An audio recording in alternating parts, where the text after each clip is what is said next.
Você já se perguntou o que acontece quando um artista no auge da carreira simplesmente desaparece?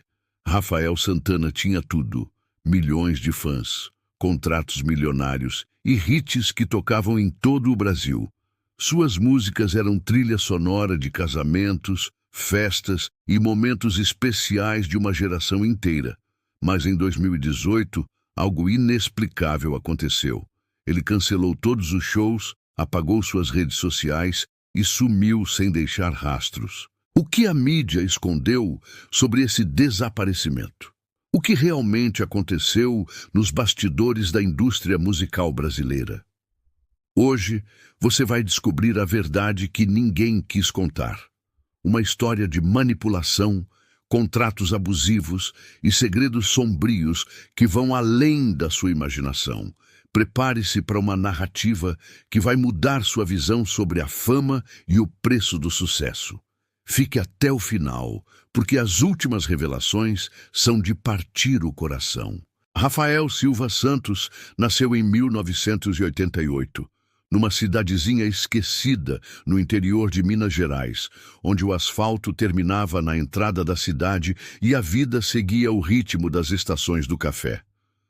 Filho de um mecânico e uma costureira, Rafael cresceu numa casa simples de 3 cômodos, onde a música chegava pelo radinho de pilha que tocava na oficina do pai. Desde pequeno ele cantava, primeiro no coral da igreja, depois nas festas da escola. Aos 16 anos, começou a se apresentar no único bar da cidade, o Recanto do Violeiro. Era ali, entre mesas de madeira desgastada e garrafas de cerveja gelada, que Rafael descobriu seu dom. Sua voz rouca e emotiva tinha algo especial, algo que fazia os trabalhadores rurais pararem de conversar para escutar. A vida mudou numa quinta-feira de março de 2009. Um homem de terno chegou à cidade num carro importado, chamando a atenção de todos.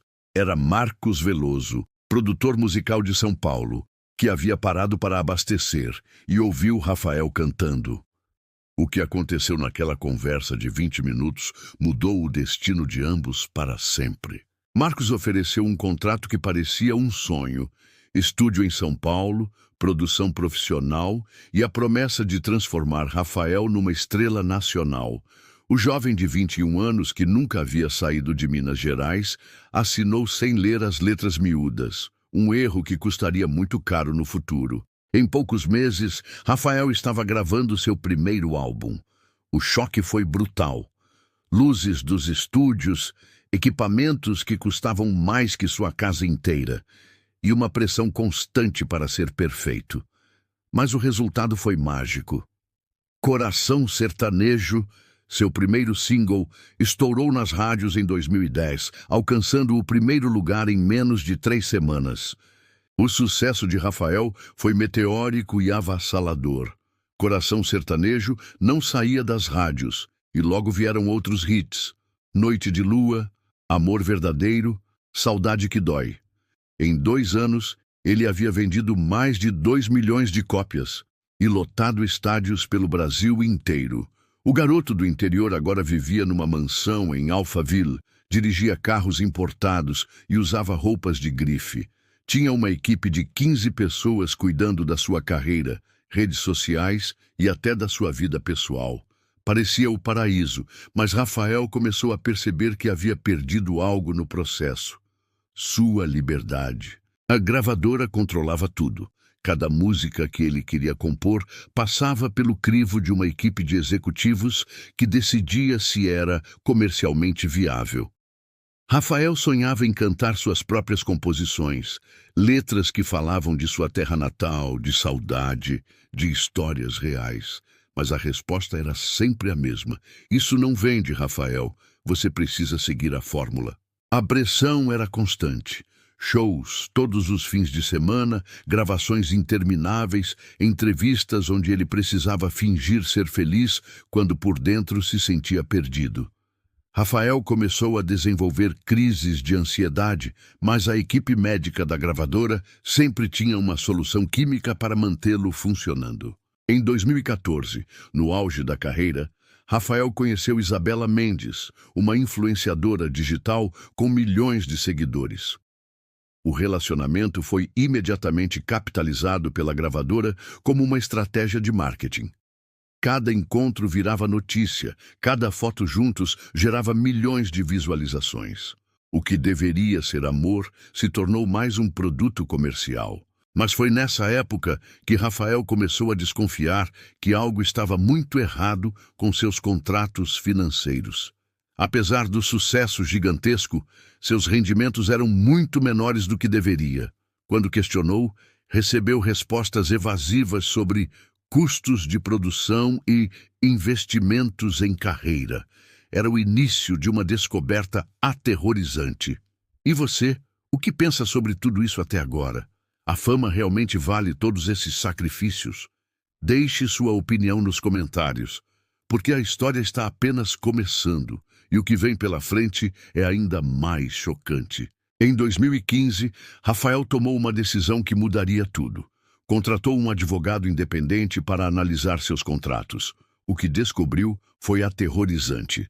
Marcos Veloso e a gravadora haviam estruturado um esquema onde Rafael recebia apenas 15% dos lucros de sua própria música. O resto era dividido entre taxas administrativas, custos de marketing e outras rúbricas questionáveis. Mas o pior ainda estava por vir.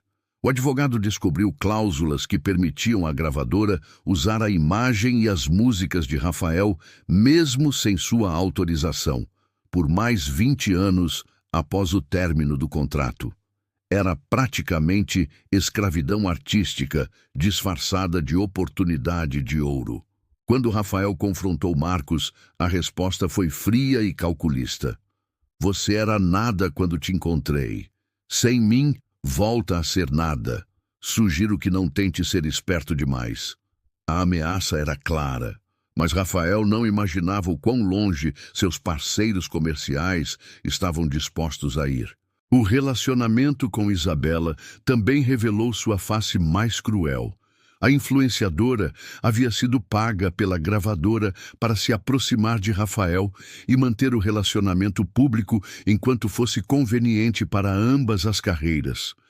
Quando ela terminou por mensagem de texto, Rafael descobriu que até seus sentimentos haviam sido manipulados por interesses comerciais. As ameaças se intensificaram. Estranhos começaram a aparecer nos shows, homens de terno que ficavam sempre próximos ao palco, observando. Rafael recebia telefonemas silenciosos no meio da madrugada.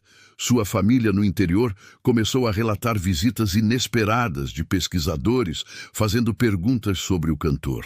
A gota d'água veio quando Rafael descobriu que estava sendo medicado sem seu conhecimento. As vitaminas que a equipe médica da gravadora insistia para ele tomar continham ansiolíticos e outras substâncias que o mantinham dependente e controlável. Era uma prisão química sofisticada, disfarçada de cuidado profissional.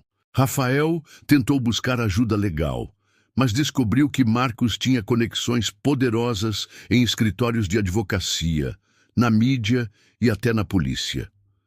Cada advogado que ele procurava misteriosamente desistia do caso após alguns dias. A sensação de estar numa teia de aranha gigante, onde quanto mais se debatia, mais se enredava, começou a consumir suas noites de sono. Em 2016, ele fez uma última tentativa de retomar o controle da carreira, compondo um álbum inteiro com músicas autorais que contavam sua verdadeira história. A gravadora rejeitou imediatamente e ameaçou processar Rafael por quebra de contrato se ele tentasse gravar em outro lugar. Muito obrigado por permanecer comigo até aqui. Sei que essa história é pesada, mas preciso que você saiba que o melhor ainda está por vir. Os próximos capítulos revelam como Rafael planejou sua fuga e onde ele pode estar hoje. Continue aqui comigo, porque as últimas revelações vão te deixar sem palavras. Em 2017, Rafael estava completamente quebrado emocionalmente. Os ataques de pânico se tornaram constantes. Ele não conseguia mais subir no palco sem ajuda química e sua saúde mental estava em frangalhos. Mas o pior ainda estava por vir. A gravadora, percebendo que Rafael estava se tornando um ativo problemático, começou a espalhar rumores sobre problemas com drogas e instabilidade mental. Matérias começaram a aparecer em blogs de fofoca, sugerindo que o cantor estava fora de controle e decepcionando os fãs. Era uma campanha orquestrada para justificar futuras ações mais drásticas. Rafael tentou contar a verdade numa entrevista explosiva para uma revista importante, mas a matéria nunca foi publicada. O editor recebeu uma ligação de Marcos no dia anterior à publicação e, misteriosamente, o material desapareceu do sistema. A família de Rafael também começou a sofrer consequências. Seu pai perdeu o emprego na oficina quando o dono recebeu orientações de que manter Rafael Santos na equipe poderia ser prejudicial aos negócios. Sua mãe foi demitida da confecção onde trabalhava há 15 anos, alegadamente por corte de custos. O isolamento era completo. Antigos amigos da gravadora pararam de atender suas ligações. Músicos que ele considerava parceiros começaram a evitá-lo em eventos. Rafael percebeu que havia se tornado um pária na indústria que ele ajudara a enriquecer. Em setembro de 2017, aconteceu o incidente que quase destruiu Rafael completamente. Durante um show em Goiânia, ele teve um colapso no palco. As imagens correram o mundo. Rafael chorando descontroladamente, incapaz de cantar, sendo retirado por seguranças. A gravadora imediatamente divulgou que era exaustão física, mas Rafael sabia que era muito mais que isso. Foi internado numa clínica particular em São Paulo, oficialmente para descanso e recuperação. Na verdade, era mais uma prisão dourada onde ele ficou isolado por 2 meses, recebendo tratamento que incluía medicações que o deixavam zonzo e confuso na maior parte do tempo. Quando saiu da clínica em novembro de 2017, Rafael era uma sombra do homem que havia sido. Mas algo havia mudado. Durante aqueles 2 meses de isolamento forçado, ele havia tomado uma decisão. Ia fugir. Custe o que custasse. Rafael começou a planejar secretamente sua saída. Transferiu dinheiro para contas que a gravadora não conhecia, estabeleceu contatos com pessoas fora da indústria musical e, mais importante, começou a documentar tudo que havia descoberto sobre o esquema. Gravações de áudio, documentos fotografados, conversas registradas. Ele estava construindo um arquivo que poderia derrubar Marcos e toda a rede de corrupção. O último show de Rafael Santana aconteceu no dia 15 de março de 2018, em Ribeirão Preto. Quem estava presente conta que ele parecia diferente naquela noite. Mais presente, mais emocionado. Durante Coração Sertanejo, sua música de estreia, ele chorou no palco, mas dessa vez não eram lágrimas de desespero. Era despedida. Naquela mesma noite após o show, Rafael desapareceu. Oficialmente, ele havia entrado em retiro espiritual para cuidar da saúde mental. A versão da gravadora era que ele estava numa fazenda no interior, longe das câmeras e da pressão. Mas a verdade era completamente diferente. Rafael havia executado um plano meticulosamente elaborado. Usando contatos que fizera secretamente, ele deixou o Brasil numa operação que incluía documentos falsos, rotas alternativas e até cirurgia plástica menor para alterar alguns traços faciais. O destino, um pequeno país da América Central, onde havia comprado uma propriedade rural, usando nome falso. Mas Rafael não fugiu sozinho. Levou consigo algo muito mais valioso que dinheiro, um arquivo completo com provas do esquema de corrupção da gravadora, gravações, documentos, registros financeiros que comprovavam não apenas sua situação, mas de outros artistas que haviam passado pelo mesmo processo. 3 meses após o desaparecimento, Algumas dessas provas começaram a vazar anonimamente na internet. Áudios de Marcos Veloso discutindo como quebrar psicologicamente artistas problemáticos. Documentos mostrando pagamentos para jornalistas publicarem matérias negativas sobre cantores que questionavam contratos. Registros de um esquema que envolvia dezenas de artistas e milhões de reais. A investigação que se seguiu foi abafada rapidamente. Marcos conseguiu fazer um acordo com a justiça, pagou algumas multas e continuou operando. Outros executivos mudaram de empresa ou se aposentaram temporariamente. O esquema foi interrompido, mas ninguém realmente pagou pelo que fez com Rafael e outros artistas. Desde então, surgiram diversas teorias sobre onde Rafael está hoje. Alguns afirmam tê-lo visto em Honduras, trabalhando como professor de música numa escola local. Outros dizem que ele está no Paraguai, vivendo uma vida simples numa fazenda de gado.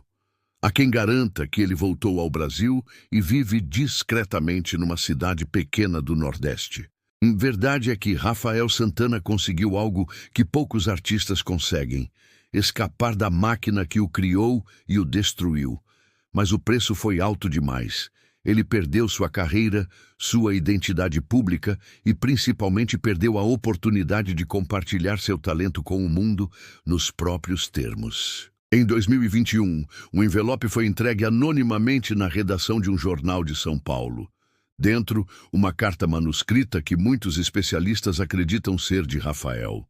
A mensagem era simples, mas poderosa. A liberdade vale mais que todos os palcos do mundo. Para os artistas que ainda estão presos, vocês não estão sozinhos. A verdade sempre encontra um caminho. Agora você conhece a verdade sobre Rafael Santana, o cantor que a mídia preferiu esquecer. Uma história que mostra como a indústria musical pode destruir vidas e como o preço da fama pode ser alto demais. Esta não é apenas a história de um cantor, mas um retrato sombrio de como o entretenimento pode se tornar uma prisão dourada para os próprios artistas que geram bilhões em lucros. Mas me diga nos comentários, você acredita que Rafael ainda está vivo e livre em algum lugar do mundo? Qual teoria sobre seu paradeiro faz mais sentido para você? E se você fosse ele, teria tomado a mesma decisão de abandonar tudo pela liberdade? Você acha que outros artistas passam por situações semelhantes hoje em dia? Se essa história te impactou tanto quanto me impactou ao pesquisar todos esses detalhes, se inscreva no canal e ative o sininho para não perder nenhum dos nossos próximos casos. Temos muitas outras histórias proibidas para contar, segredos da indústria que poucas pessoas conhecem. E não deixe de assistir o vídeo que vou recomendar agora sobre outra cantora que também desapareceu em circunstâncias misteriosas nos anos 2000. Você vai se surpreender com as semelhanças entre os dois casos e começar a perceber um padrão muito preocupante na indústria musical brasileira. Até a próxima revelação.